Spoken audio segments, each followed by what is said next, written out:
Good morning, student. Today I will teach you lesson 2, microorganisms, friend and food. The topic is food poisoning. What do you mean food poisoning? यानी भोजन का जहरीला होना. भोजन poisonous कैसे बन जाता है? Because there are some microorganisms who change या who secrete the harmful substances in our food. हमारे फूड में रहते हैं, ठीक है, और फूड को खाते भी हैं और फूड को कॉम्प्लेक्स से सिंपल में तोड़ते हैं और पॉइजनस सब्सटेंस निकालते हैं और उस पॉइजनस सब्सटेंस के कारण ही भोजन हमारा जहरीला हो जाए. For example Salmonella typhi. Salmonella एक बैक्टीरिया है जो फूड में जो होता है harmful substance poisonous material secret करता है, ठीक है. It is called food poisonous, ठीक है, फूड पॉइजनिंग. तो इस तरीके से फूड पॉइजनिंग के कारण माइक्रो ऑर्गेनिज्म होते हैं that grow in our food and sometimes produce toxic. हमारे फूड में रहते हैं एंड ग्रो करते हैं हमारे फूड में and sometimes produce toxic substance. These make the food poisonous and result in serious illness and even death. यहाँ तक आदमी बीमार हो जाता है या मृत्यु हो जाती है. इसी तरह कभी कभी भोजन में बैक्टीरिया आ जाते हैं तो काफ़ी लोग भोजन कर लेते हैं, सभी लोग बीमार पड़ जाते हैं, उसमें से कुछ मर भी जाते हैं. और नेक्स्ट टॉपिक है फूड प्रिजर्वेशन. फूड प्रिजर्वेशन जो क्यों फूड प्रिजर्वेशन, भोजन को जो प्रिजर्व सुरक्षित रखना. कैसे हम सुरक्षित रखते हैं? पहले बात तो फूड को मॉइस्चर नहीं होना चाहिए है, और कुछ फूड को मॉइस्चर भी रखते हैं. तो अगर ये फूड में माइक्रो ऑर्गेनिज्म्स आ जाते हैं just like fungus. What do make fungus? Achlorophyllous plant is called fungus. ऐसे प्लांट जिनमें क्लोरोफिल नहीं होता है उनको फंगस कहा जाता है, ठीक. Just like mushroom, yeast. तो साल्ट, शुगर, एडिबल ऑयल्स जो खाने वाले तेल होते हैं एंड विनेगर, सिरका are the common chemical generally use to check में रोकना the growth of micro organism. Therefore they are called preservatives. जो प्रिजर्वेशन में का यूज़ किए जाते हैं केमिकल्स उनको प्रिजर्वेटिव कहते हैं. तो ये आपके कुछ केमिकल मेथड होते हैं जिनको को मिलाने से, तो केमिकल माने केमिकल से डालते हैं, साल्ट, शुगर, विनेगर, ठीक है, ये केमिकल मेथड होता है, ठीक है. कुछ फिजिकल मेथड भी होते हैं, जैसे कुछ को हीट कर देने पर या कोल्ड कर देने पर हैं, जैसे दूध को गर्म करके ठंडा कर दीजिए, ठीक है, तो उसमें जो हार्मफुल बैक्टीरिया होते हैं दे आर किल्ड, मर जाते हैं. और इस प्रोसेस को कहते हैं पास्चुराइजेशन, ठीक है. The milk is heated to about 70 degree C for 15 second या 15 to 30 सेकेंड, ठीक है. 15 से 30 सेकंड तक 70 डिग्री पर दूध को गर्म कर दिया एंड सडनली चिल्ड, और फिर अचानक जो है चिल्ड ठंडा कर देना चाहिए, ठीक है. And stored such milk is refer to as pasteurize. ऐसे मिल्क को हम पास्चुराइज मिल्क कहते हैं. This process is called pasteurization. इसी को हम पास्चुराइजेशन कहते हैं, ठीक है. इसका खोज लुईस पास्चर ने किया था, इसीलिए इसका नाम लुईस पास्चर ने खोजा था, इसलिए इसका नाम पास्चुराइजेशन है. पूछा जाता है what do you know pasteurization. तो the milk is heated to 70 degree Celsius for 15 to 30 second and then suddenly chilled, और तुरंत ठंडा कर दिया जाता है एंड स्टोर्ड, और रख दिया जाता है ठंडा करने के लिए. Such milk is refer to as pasteurize milk. ऐसे मिल्क को पास्चुराइज मिल्क कहते हैं. और this process is called pasteurization. क्यों कहते हैं? क्योंकि लुईस पास्चर ने इसको खोजा था.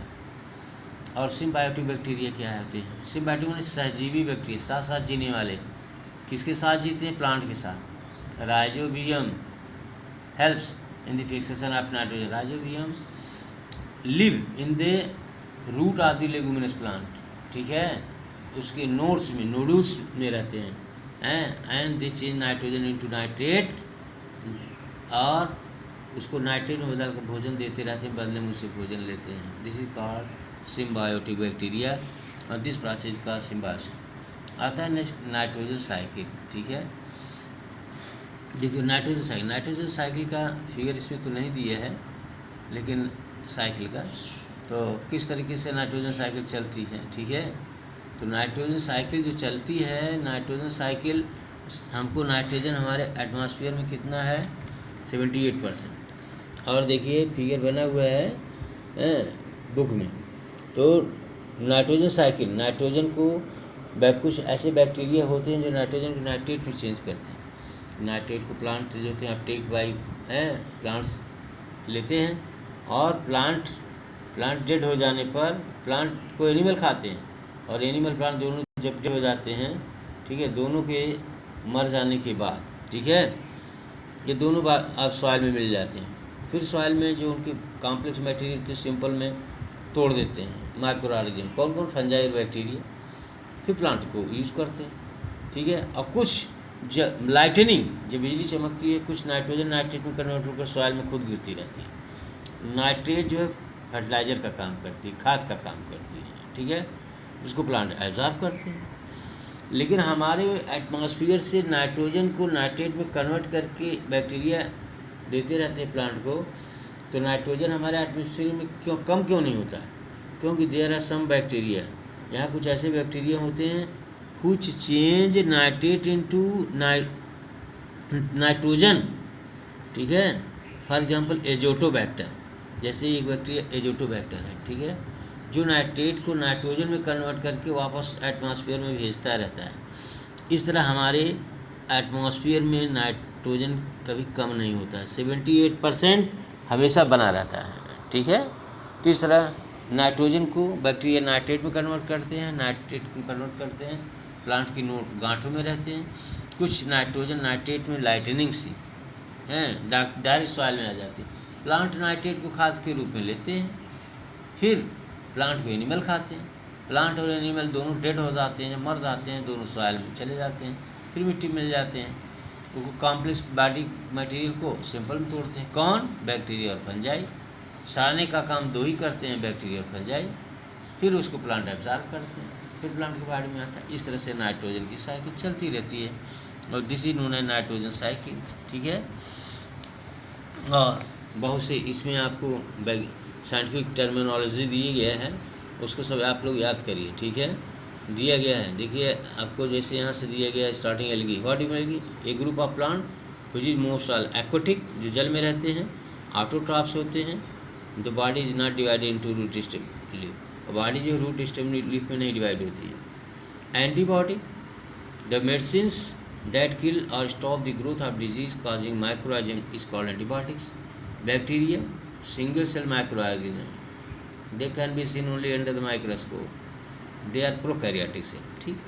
carrier, the organism which carry the pathogens from the diseased person to healthy person, और healthy person से है एक डिजीज पर्सन से हेल्दी पर्सन को ले जाते हैं रोग को, उन्हीं को कहते हैं कैरियर। जैसे हाउस फ्लाई मक्खी है, मॉस्किटो है। कम्युनिकेबल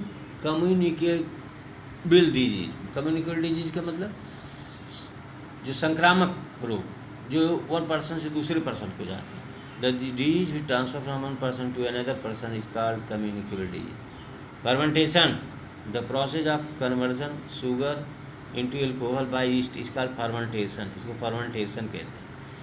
फंजाई क्या है, non green plants than can not synthesise their own food, जो अपना भोजन नहीं बनाते हैं, यूनिसेल्युलर होते हैं, मेटोजोन। लैक्टोबैसिलस, ये भी एक बैक्टीरिया है, responsible for the formation of curd from milk, दूध में रहता है, दही बनाता है। माइक्रो ऑर्गेनिज्म आप जानते हैं, the organism which can not be seen और by naked eye, they are only seen by microscope, is called microorganism. Virus, fungi, protozoa, NLP. Nitrogen cycle हमने बनाया। नाइट्रोजन फिक्सेशन का मतलब होता है एटमॉस्फेरिक नाइट्रोजन को जो है नाइट्रेट में चेंज करना, नाइट्रोजन फिक्सेशन होता है। पासुरेशन बताया। What is pathogen, disease causing micro organism are called pathogens. Preservation बताया अभी, prevention of spoiling of food from the action of micro organism is called food preservation. Protozoa क्या है, protozoa are unicellular animals. Rhizobium bacteria है। Vaccine क्या है, the substance which is injected to trigger the body develops in own defence is called vaccine. ऐसे substance जो हमारे body में antibodies बनाने के लिए दिए जाते हैं उसे कहते हैं वैक्सीन। तो वैक्सीन जो होते हैं इनएक्टिव माइक्रो ऑर्गेनिज्म, निष्क्रिय होते हैं या डेड माइक्रो ऑर्गेनिज्म होते हैं जो हमारे बॉडी में डाले जाते हैं। वायरस आर ये भी लिविंग एंड नॉन लिविंग दोनों के बीच की चेन होते हैं। Virus are micro organism which are chain between living and non living, ठीक है।